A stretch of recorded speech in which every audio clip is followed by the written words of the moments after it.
Hi guys, and welcome to my channel, Changing Phases Tarot. I'm so happy to have you here today. Now today's reading is the mid-monthly reading for all of the signs for the month of March 2022. The mid-monthly, I will be doing the 2-3 card spreads, right? So looking at love and relationship and career and finance, okay? For the reading, I'm using the Sun and Moon Tarot deck by Vanessa Decort and Wheel of the Year Tarot by Los Scarabeo. Just a reminder, these are general readings. The messages may or may not resonate. I'd also encourage you to watch not just your sun sign, but also your moon and rising, okay? Also, if you are new today, welcome. I hope that you enjoy the video. If you do, I would ask that you please give it a like and think about maybe subscribing to the channel. For those of you who have been with me, I'm happy to have you here today and hope that you continue to enjoy the readings. And if you would like more frequent content, I do the short readings over on TikTok. You can find me there at Changing Phases Tarot. All right, I will stop for now and we'll see each of the signs in a second for the reading. Hi Capricorn, hope you're doing well. I'm here to get into your reading. I had been shuffling off camera, but I will give the deck a few more shuffles. Spirit, what are the messages for Capricorn mid-month March? We're starting off here with your career and finance. So messages for Capricorn, career and finance. All right, one already came out. We'll take that.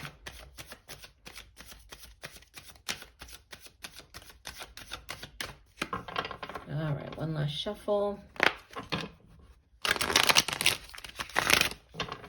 Divide the deck. And here we go. So the card that came out first is the Six of Chalices, Six of Cups. So that sits in the past position. In the present, we have the Seven of Pentacles. And the future position, the outbound energy, the High Priestess, number 2 of the Major Arcana. From the bottom of the deck, wow, overall energy, we have the Fool card. This is the 0 of the Major Arcana. And if we look immediately beneath that, we have Justice, which is also Major Arcana. And we have the 6 of Swords. So yeah, there could be, for some of you, there could be movement. You could be transitioning out of one position. You could be going back to either a job that you used to do in the past, reconnecting with people from the past, whether these are friends, work colleagues. So actually moving, right? You could be moving to somewhere near water. You could be traveling across water because the 6 of Swords, it's one of the 2 transition cards in the tarot. The 8 of Cups, 6 of Swords, both represent movement, right? Moving on, leaving behind like a difficult situation, choppy waters, heading into calmer waters. So there's transitioning into something better. The Justice card can be, signing of a contract. This can be, it's a very karmic energy as well. So, the balancing out of the scales of justice. So finally getting what you deserve, if you've been trying to get a job for a while and, it's like now it's coming in for you, that because we have this brand new beginning.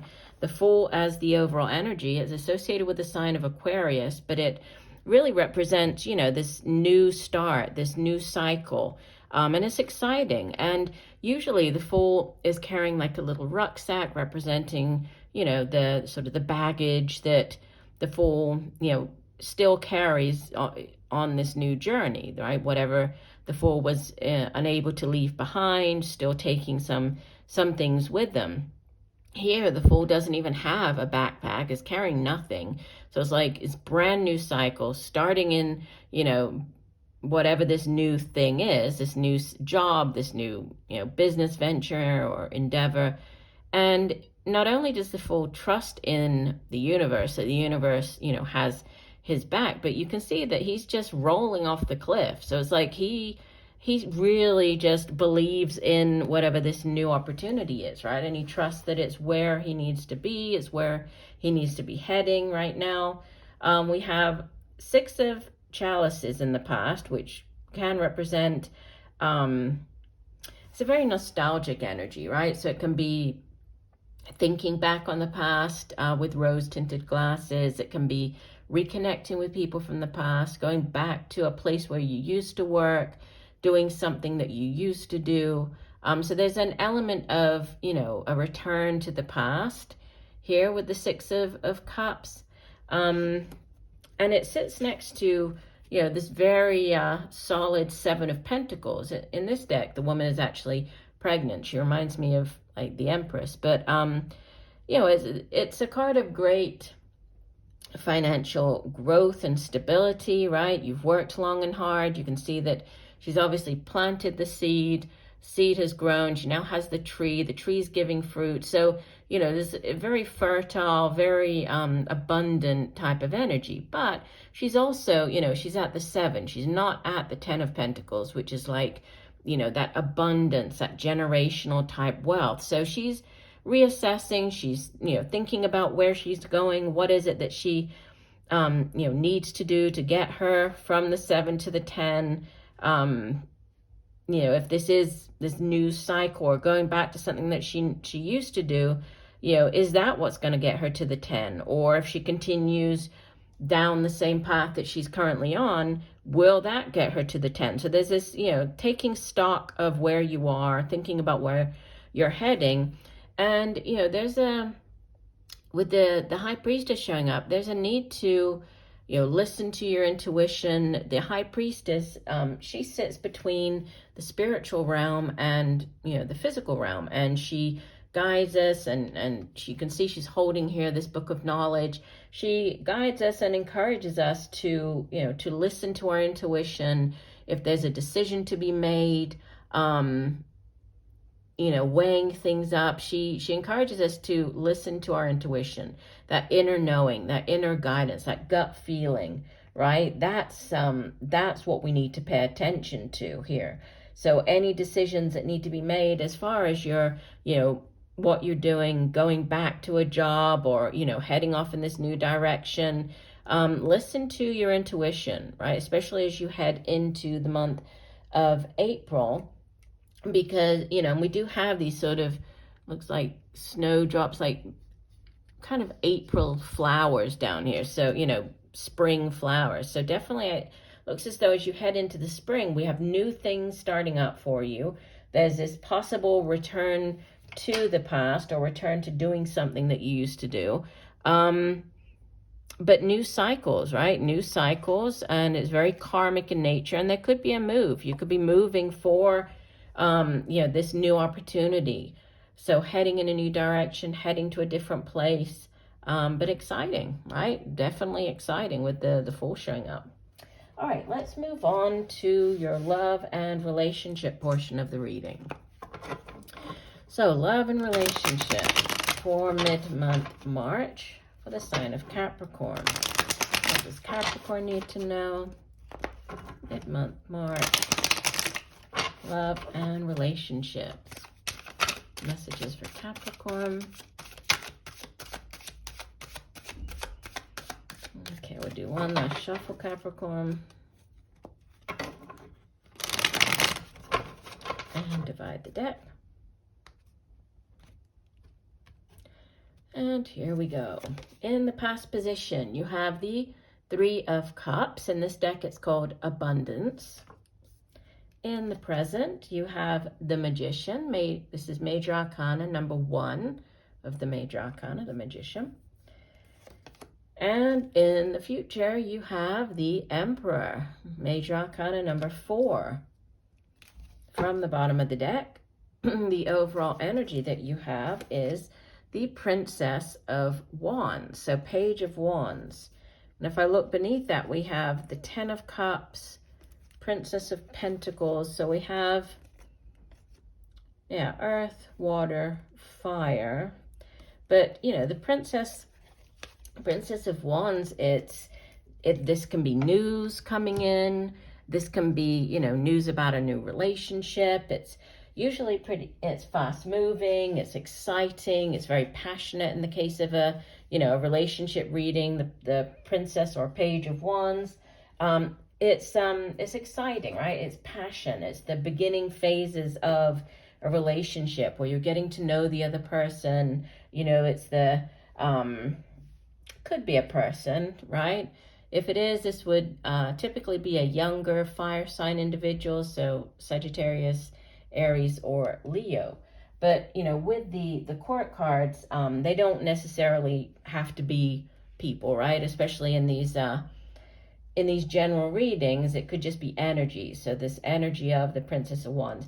And the Princess of Wands is also somebody who, you know, is good at thinking outside of the box, a very creative individual. So you might be dealing with a creative or more, you know, an artist or somebody who is more creative or works with their hands. But you have, you know, starting off in the past position, the Three of Cups is a card of celebration. And this can be, you know, celebrating. It's getting together with friends. It's celebrating, right? It can be as simple as meeting up for a drink with them, right? And just enjoying spending time with them and talking. It can be as simple as that to, you know, something as significant as celebrating news of a pregnancy, birth of a child, celebrating an engagement, a wedding reception. So obviously it's going to be different for everybody watching, but there's some type of celebration in the past. And then we have new things beginning. The Magician is, Magician is associated with the signs of Gemini and Virgo. And we also have, just looking over to the Emperor is Aries. So we have Aries, fire energy there. We have the Gemini, right here, Gemini and Virgo. So we have air and earth. But the Magician is like the Ace of Aces, right? He's the number one of the major arcana. And aces are yes cards. Aces are new beginnings. The Magician is also about manifesting. So, you know, whatever it is that you've put out into the universe, now manifesting, bringing that into reality. So if you've been, you know, dreaming of this new relationship or whatever that dream person is, for, you know, in your mind, it's coming into reality now. Whatever that dream relationship looks like for you, that's coming into reality. And, you know, there's stability here with the Emperor showing up. The Emperor is number 4. 4s in the Tarot have to do with stable energy. It's foundational type energy. The Emperor is also, you know, it's about structure, is very good at, is very much in control, right? The Emperor rules over an entire empire. So, you know, it's a very solid energy. So it's like you have celebrations, we have new cycles, we have the news over here with the Princess of Wands, and then we have the Emperor. So, you know, definitely solid new beginnings with the Emperor showing up. The Emperor, it can also be like an authority figure. It's about strength. Can also be about control, right? With the Emperor showing up. Magician is like creativity. You know, besides being like a beginning, it's also creativity. And we did have that. Yeah, so for some of you, you know, you could be dealing with like an artist. I'm just getting a lot of like creative energy off of the relationship reading. So celebrating that. If you're already in a relationship, we have, you know, 10 of Cups immediately beneath it, which is like the ultimate in emotional bliss. We have the Page of Pentacles, which is like, you know, this new thing starting up, but again, with longevity, staying power. So there's, you know, there's definitely something to do with like stability around this relationship, even though there are new things and news coming in. There's stability around it. So I do hope that the messages have helped. I thank you for joining me today. I look forward to reading for you again, and just know that I'm sending you much peace, love, and light for a wonderful rest of the month. Bye for now.